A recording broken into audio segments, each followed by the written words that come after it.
Praise lord. આજે આપણે look 16મો અધ્યાય અને તેની 22થી 25મી કલમ સુધી આજે આપણે પ્રભુના વચનો જોવાના છે. અને આજનો આપણો જે વિષય છે એ વિષય છે અનંત જીવન માટેનું આયોજન.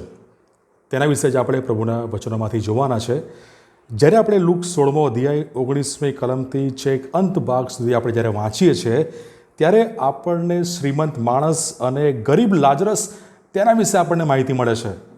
અને આપણે જોઈ શકીએ છીએ કે ત્યાં એ બંને વચ્ચે એ સ્વર્ગ અને નરક વચ્ચે ત્યાં મોટી ખાઈ એ ત્યાં દર્શાવવામાં આવેલું છે. 26મી કલમ ત્યાં આપણને જોવા મળે છે કે એ સર્વ ઉપરાંત અમારી તથા તમારી વચમાં એક મોટી ખાઈ આવેલી છે. તેથી જેઓ અહીંથી તમારી પાસે આવવા ચાહે તેઓ આવી ન શકે અને ત્યાંથી કોઈ અમારી પાસે આ પાર પણ આવી શકે નહીં.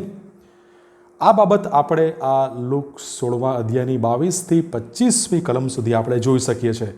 શ્રીમંત માણસ જ્યારે એ સમય હતો ત્યારે આપણે જોઈ શકીએ છીએ કે મુલાયમ વસ્ત્રો, નિત્ય દબદબા સહિત એની મોજ મજામાં એણે પોતાનું જીવન પસાર કર્યું.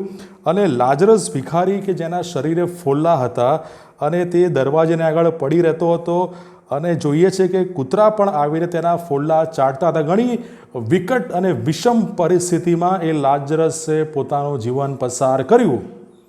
પણ આપણે જ્યારે જોઈએ છે કે જ્યારે શ્રીમંત મરી ગયો અને લાજરસ પણ જ્યારે મરી જાય છે ત્યારે હાદેસમાં એ શ્રીમંત પીડા ભોગવતા તેણે પોતાની આંખો ઊંચી કરીને દૂરથી જ્યારે જોયું ત્યારે એ લાજરસ ભિખારીને ઇબ્રાહીમને અને તેની ગોદમાં બેઠેલા લાજરસને જોયા. અને આપણે હમણાં જોઈ ગયા કે એ 26મી કલમમાં એ સ્વર્ગ અને નર્ક વચ્ચે જે ખાઈ છે ત્યાં લખે છે કે અમારી તથા તમારી વચ્ચે એક મોટી ખાઈ આવેલી છે. અને એ ખાઈ એ અકબંધ છે, એ ખાઈ એ સત્ય છે અને એ ખાઈ એ વાસ્તવિક છે. કોઈ કાલ્પનિક એ વાર્તા નથી, પણ પ્રભુના સત્ય વચનો છે કે સ્વર્ગ અને એ નર્ક વચ્ચે એ ખાઈ, મોટી ખાઈ આવેલી છે.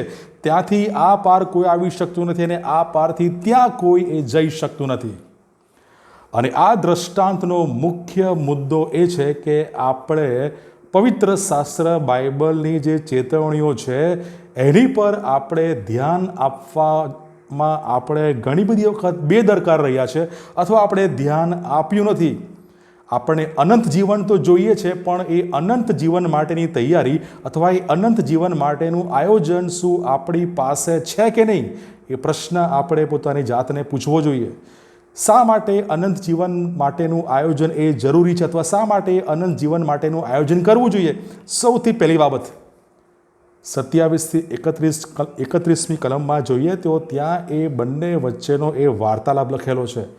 અને એ વાર્તાલાપનો જો આપણે નિચોડ કાઢીએ તો અનંત જીવન માટે આપણી કોઈ પણ દલીલો, અપીલો ત્યાં આપણે જોઈ શકીએ છીએ કે એ શ્રીમંત માણસની બધી જ દલીલ, અપીલ, વિનંતીઓ એ બધી જ એ નિષ્ફળ ગઈ છે.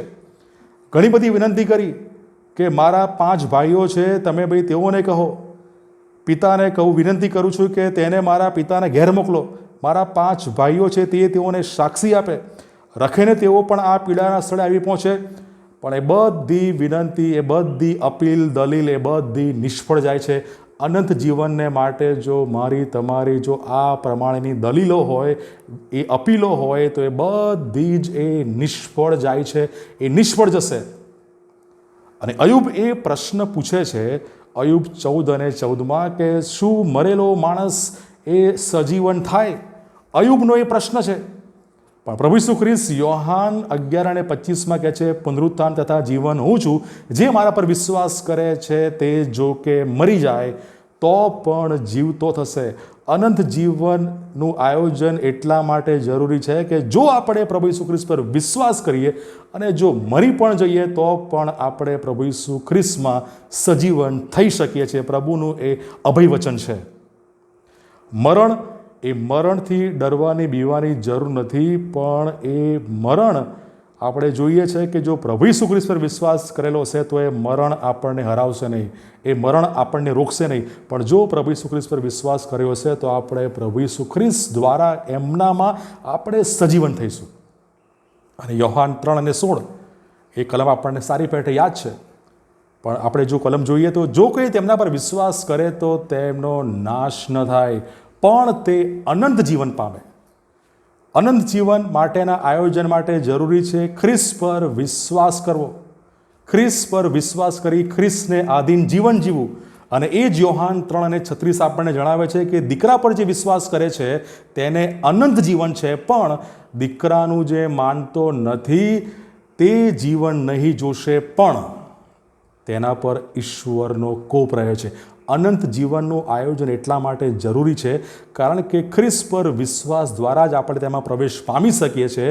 અને જો આપણે ખ્રિસ્તને માનતા નથી, ખ્રિસ્તને સ્વીકારતા નથી, ખ્રિસ્તને જો આપણે અનુસરતા નથી તો ઈશ્વરનો કોપ આપણા પર રહે છે અને આપણને એ જીવન મળશે નહીં.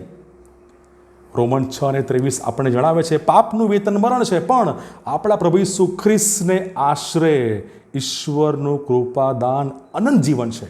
એ અનંત જીવન એ પ્રભુ ઈસુ ખ્રિસ્તને આશરે પ્રભુ ઈસુ ખ્રિસ્તને મારફતે છે અને એ ઈશ્વરનું એક કૃપાદાન છે. એ આપણા પ્રયત્નો અથવા આપણી સેવાઓ અથવા આપણી આગેવાની દ્વારા એ આપણને પ્રાપ્ત થશે નહીં. એ ઈશ્વરનું કૃપાદાન છે કે જે ખ્રિસ્તની મારફતે ખ્રિસ્તને આશરે આપણને મળે છે. અને 1 યોહાન 1:11 આપણને કહે છે ઈશ્વરે આપણને અનંત જીવન આપ્યું છે ને આ જીવન તેમના પુત્રમાં છે. એ અનંત જીવન એ ઈશ્વરે આપણને આપ્યું છે અને એ અનંત જીવન ઈશ્વરના પુત્રમાં છે. જો આપણે ઈશ્વરના પુત્રને સ્વીકારતા નથી, તેમને અનુસરતા નથી, તેમને આધીન થતા નથી તો આપણને એ અનંત જીવન મળશે નહીં.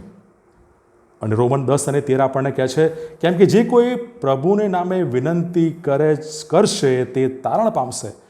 તો આ બધી બાબતો આપણે જો જોઈએ તો આપણને સમજ પડે છે કે અનંત જીવનને માટે લુક 16:19 છેલ્લે સુધી આપણે જોઈ શકીએ છીએ. અને મોટાભાગે 27-31 કલમમાં કોઈ પણ પ્રકારની દલીલ ત્યાં ચાલશે નહીં. એકમાત્ર પ્રભુ ઈસુ ખ્રિસ્ત પર વિશ્વાસ દ્વારા જ એ અનંત જીવન આપણને એ પ્રાપ્ત થાય છે. પ્રભુ ઈસુ ખ્રિસ્તને આશરે એ ઈશ્વરનું કૃપાદાન આપણને પ્રાપ્ત થાય છે અને તેમના પુત્ર પ્રભુ ઈસુ ખ્રિસ્તમાં જ એ અનંત જીવન છે. પ્રભુ આ વચનો શીખવા સમજવા આપણા સર્વની સહાય અને મદદ કરે. God bless.